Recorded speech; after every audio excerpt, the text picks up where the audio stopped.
Daycares really are not safe for babies and kids to be at.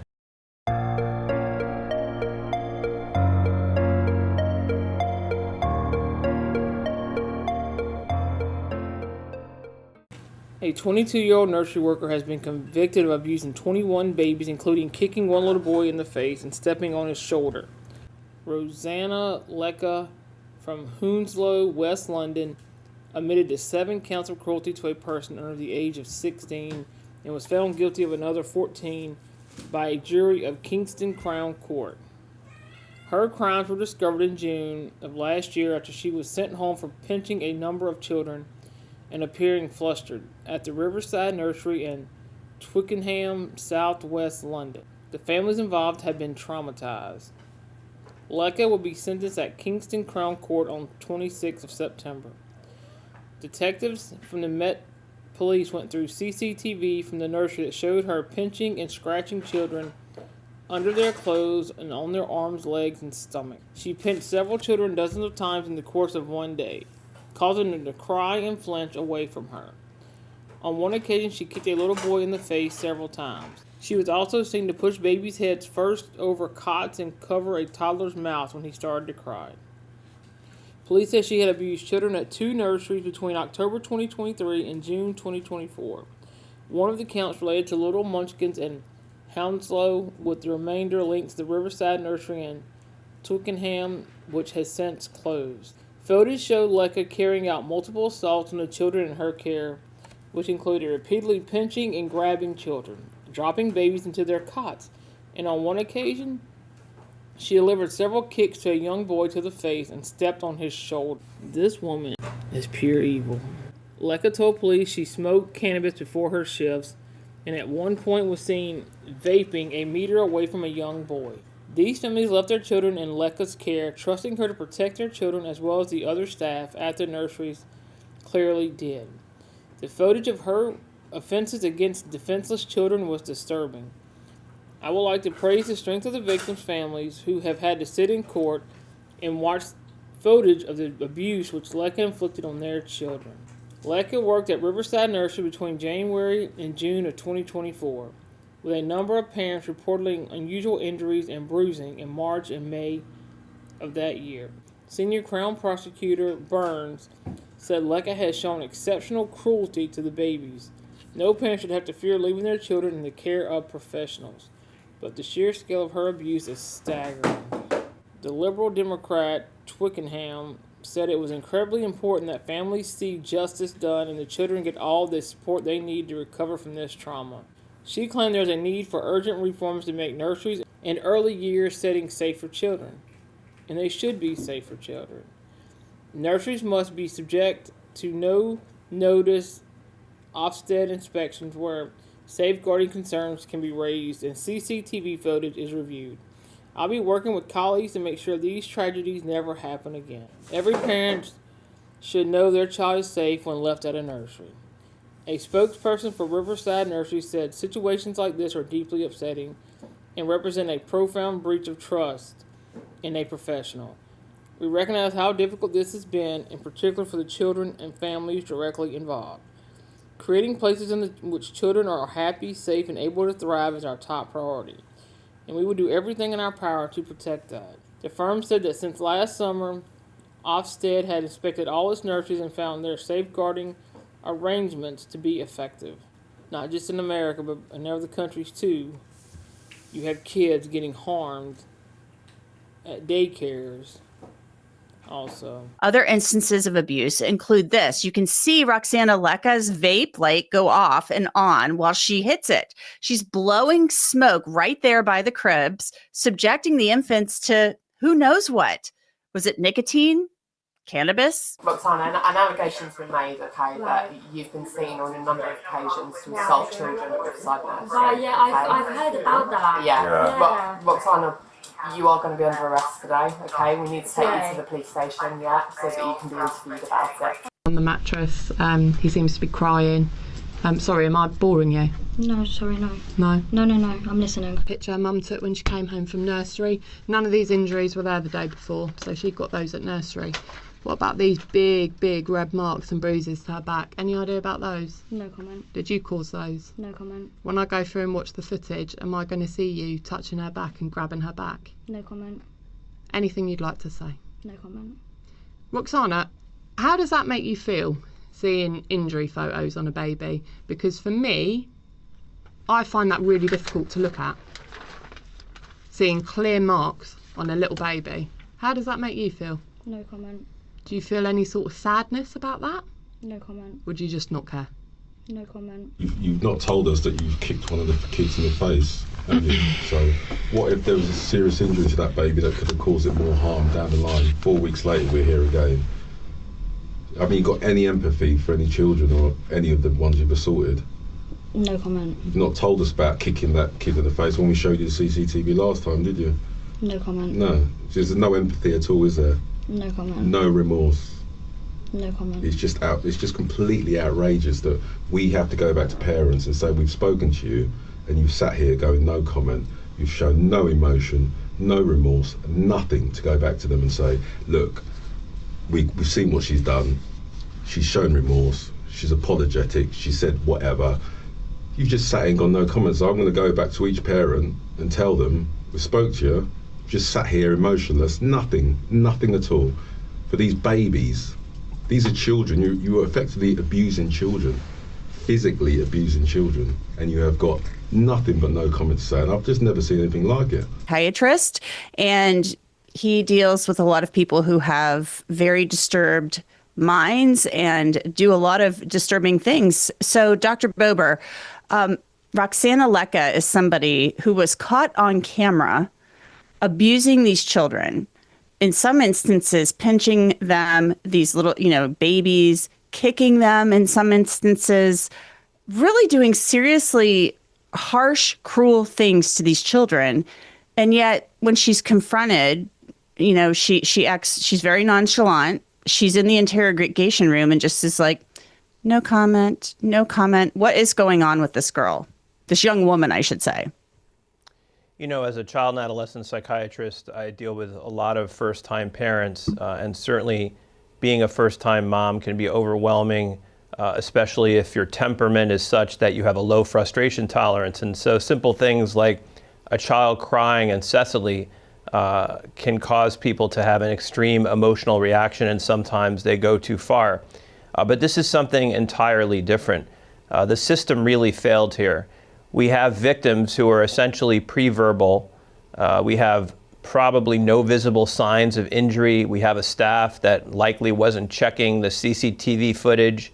So a lot of things fell through the cracks here, which created the environment for this to occur. It makes you wonder how many times she did it before she actually got caught. Usually when people get caught doing something, it's not the first time. And so these children, there could have been very grave consequences to her actions, especially when she's kicking children.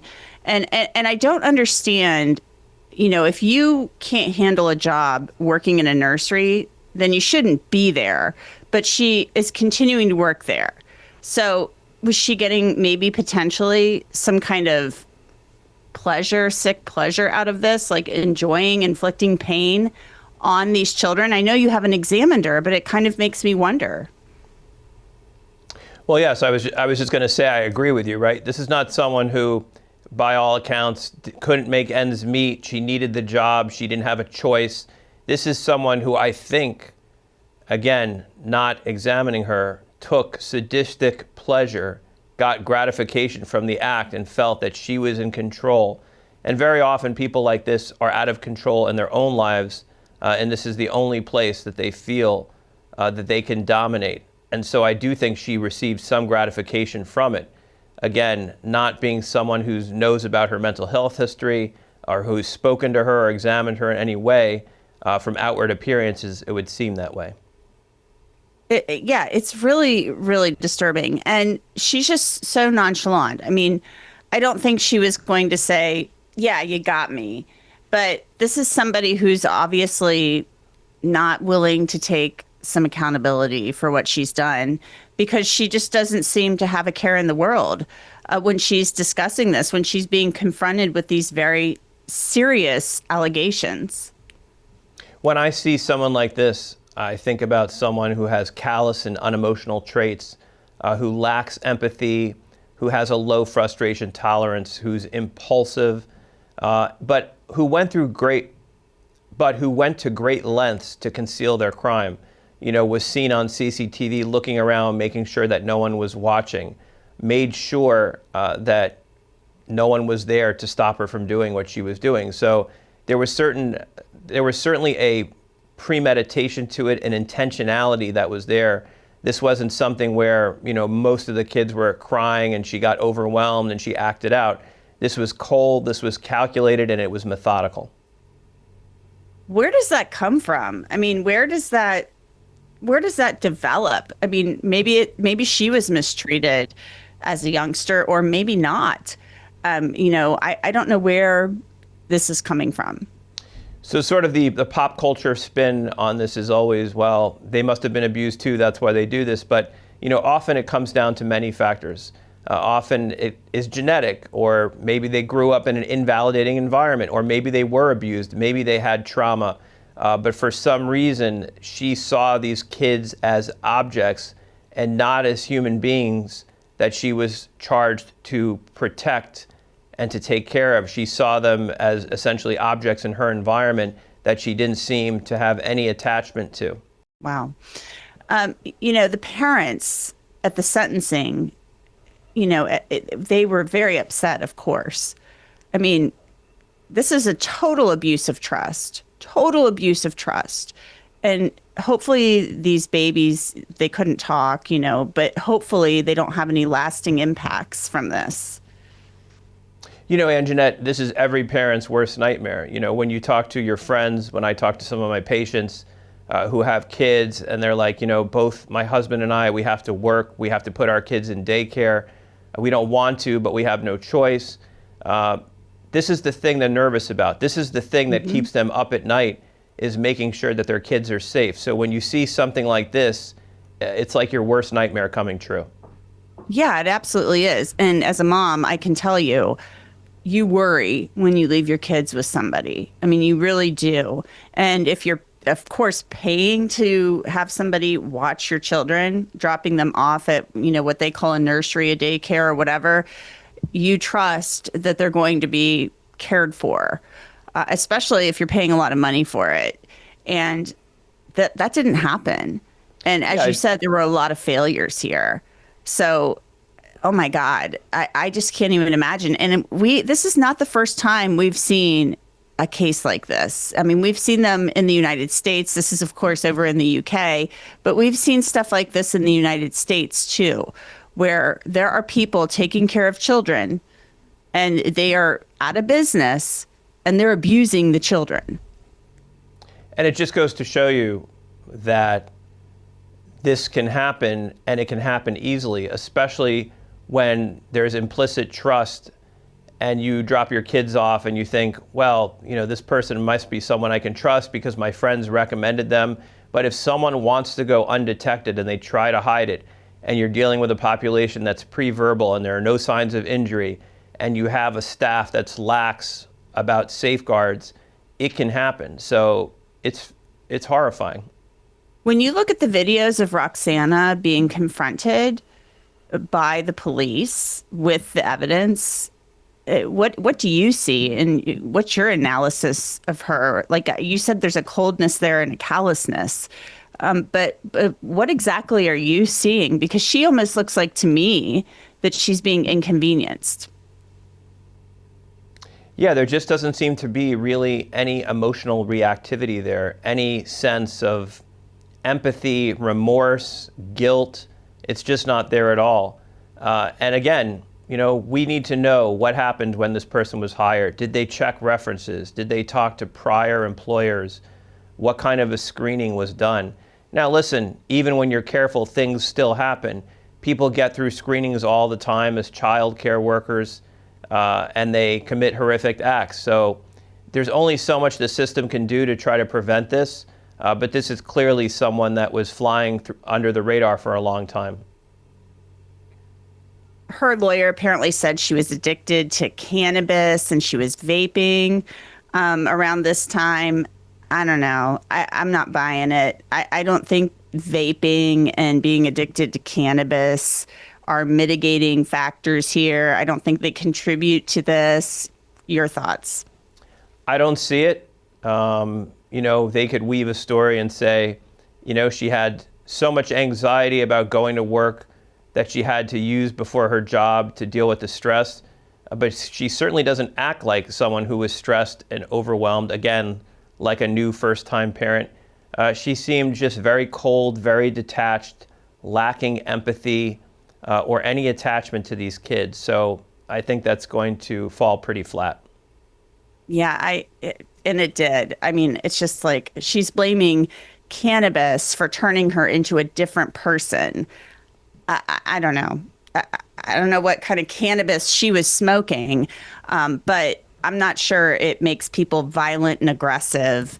And lack empathy, right? Yeah, come on. I mean, I guess like when you're a defense attorney and you've got this, you're going to look for whatever you can work with, right? You've got anything on the wall and see if it sticks. Yeah, like this lawyer is probably like, oh my God, like what am I, right. I got to think of something here. Yeah, got to think of something here. Not much to work with. And right. Now Roxana Lecca, she is going to be in jail for a while. So she is going to be in prison for 8 years. And I don't know, maybe that's enough. Maybe it's not. She'll be like 30 years old when she gets out, but it's horrible. Well, she definitely should not be near any children.